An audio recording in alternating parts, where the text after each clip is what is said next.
be sure to follow me on Instagram. There you can hang out with me and talk to me directly.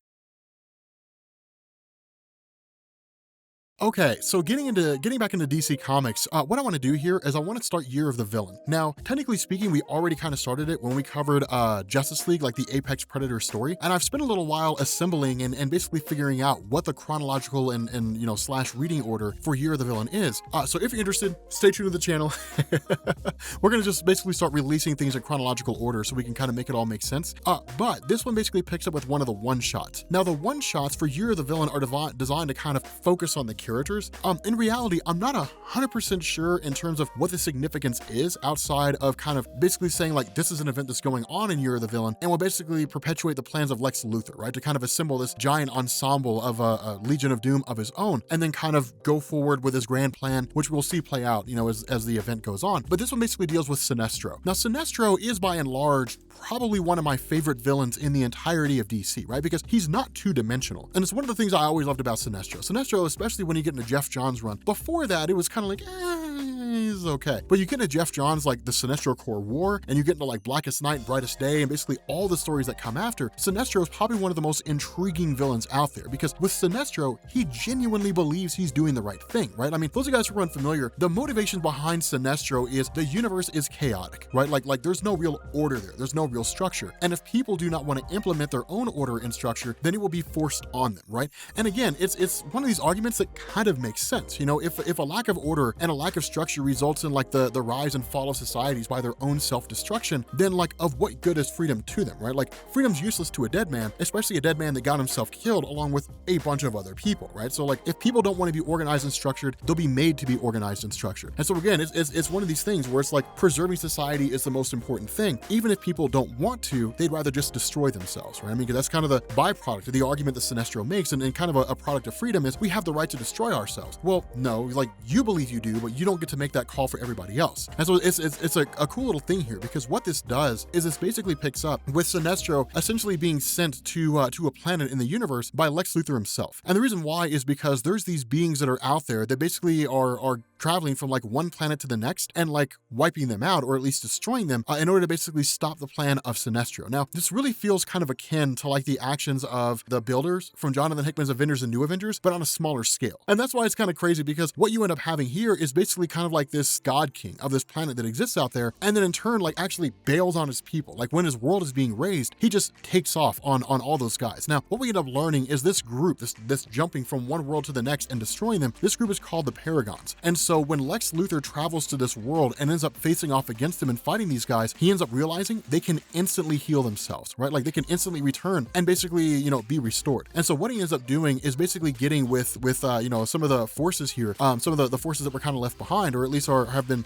keeping these guys at bay, and says like, I want to know who's running the show. And then I also have a sample of one of these guys and I want to test it and I want to see what's going on. And what we end up learning is that inside these Paragons are basically these beings called microns, at least is what Sinestro calls them. And these are kind of like this small society, or at least this massive society that lives an astronomically small life inside of these beings, right? And so it's kind of intriguing because to all the individuals inside each one of these Paragons, the Paragons themselves are their entire world. Now, they're not oblivious to them, right? Like they know who the Paragons are and they serve them because it's the only thing they know, right? It's the only thing they've been taught. You live and your life lasts 0.8 milliseconds, but over the course of your life, you exist to serve the Paragons, to heal them as they need it. And if you do this long enough, then you'll basically be deemed as a worthy person, right? A person who's done good deeds. For the most part, like they don't know anything else, right? Like they have no idea about anything else. And so it's intriguing here because when Sinestro learns this, what he does is create these infinitesimal facsimiles of himself and then send them directly out into the ship of the Paragons, and then in turn, like infiltrate the Paragons themselves and start talking to the microns. And this is one of these interesting scenarios because what we end up having here are the microns who basically prefer the life that they live, right? Where it's basically like Sinestro's facsimile showing up and saying, hey, look, like you guys shouldn't be doing this. The lords that you serve, where you believe, like, you don't really know their motivations, you don't really know what they do, but you believe they're benign beings, right? They're gods. So they go out and they do great things, they do kind things, and they make the universe a better place. The reality is they're going from one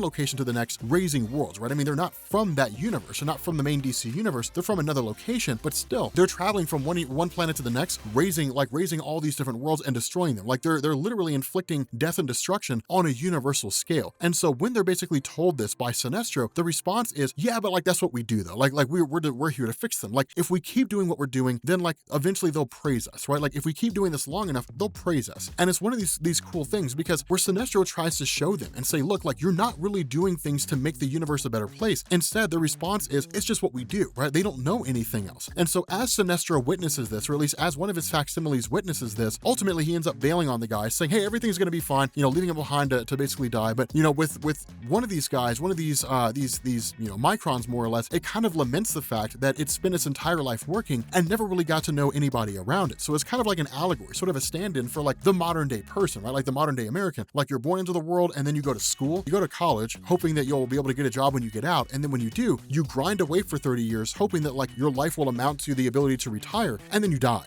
The thing that kind of gets missed here, and the reality is there's a lot of nuance in between, right? Like we fall in love, we fall out of love, we make friends. So it's really not as heavy-handed as it would seem. At least if it's critiquing one part of society and not really society at large in terms of all the things that kind of make our lives worth living. But it's really kind of an exercise in manipulation, because when this happens, all the facsimiles of Sinestro come back and it seems that all of them had failed, but then one of them said that he actually succeeded, or at least he found a way that he believes can work. Trying to convince these people that they're wrong is not the way to do it, right? Because they're believers, right? They are die-hard believers in their cause, and you can't change the mind of a person who's beyond hope. And so as a result of that, this guy basically says, like, spending time with them and learning them and seeing that all they really do is like work and then die, there's a way for us to win. And the way that we can win is to grant them a longer life. And so that's exactly what Sinestro does, right? Like Sinestro basically goes through and basically says, like, I can extend your life by 0.2 milliseconds. And with that 0.2 milliseconds, it's basically like, it's like you getting a whole another 100 years of your life, basically, like almost doubling the amount of time that you can live. And the question is, what could they do with all that time? And so right off the bat, because of the fact that this works, all the other microns essentially follow suit. And in turn, they stop repairing these various guys. And the reason isn't really because they turn their backs on their lords. I mean, they kind of do to a degree. It's really rooted in the fact that, like, there's other things that they can do now. Their sole purpose is not to heal these guys and then die. Their sole purpose is to go on and experience the world. And it's a genius maneuver, because what Sinestro basically does is he sits down and he says, if they're going to basically remove their belief in these gods, in time, they will form new ones. And the reason why is because with any organized society, if given enough time, it will basically start to self-destruct. Insofar as people will start creating rifts, they'll start creating reasons for why you're different from them and why that's a bad thing. And that's the nature of how it works, right? It's the nature of any organized society. That in this society, in this world of microns, they served a singular purpose, and their life wasn't long enough for them to really get out there and experience the world, or at least to experience what all life had to offer. But with music comes critics of music. With a longer life comes the development of philosophies, different ideologies, religions, different things like that, political movements. Like, this is not fair, we should find a way to change this, so on and so forth. And in doing so, basically moves them into a stage to where ultimately they're going to need someone to lead them. They're going to need someone to control them, someone to basically look up to and say, this is the reason why we're able to live the life we live, even if it is not necessarily the best that we can imagine. This guy gave us a longer lifespan. In effect, Sinestro becomes their new god. And with Sinestro becoming their new god, basically he's able to kind of curtail them and say, let's start moving them away from this philosophy of just kind of living life in a way they see fit, and let's quote unquote give them a purpose. What these people really fail to seem to kind of understand, or at least fail to gradually grasp, is that over time, they're being made to go right back into the world that they were in before. They just don't know. You give them freedom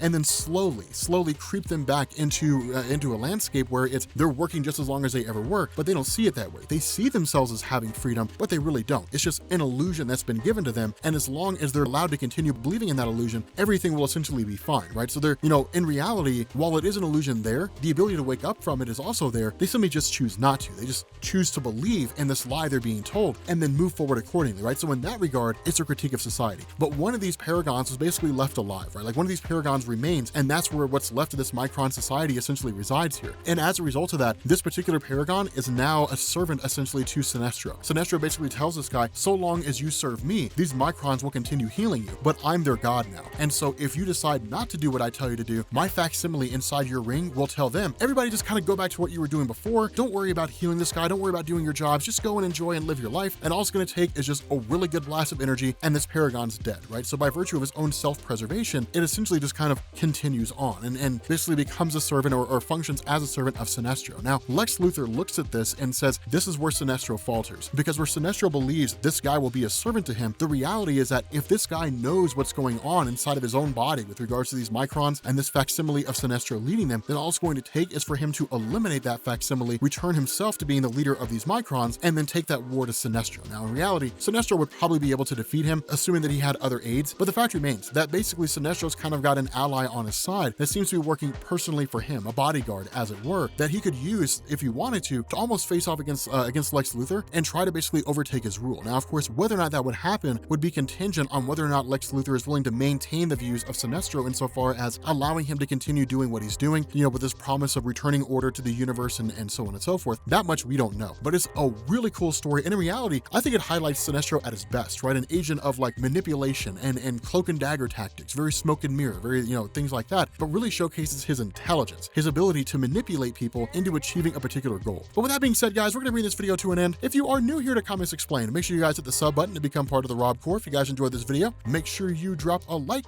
and I will catch you all later. Peace.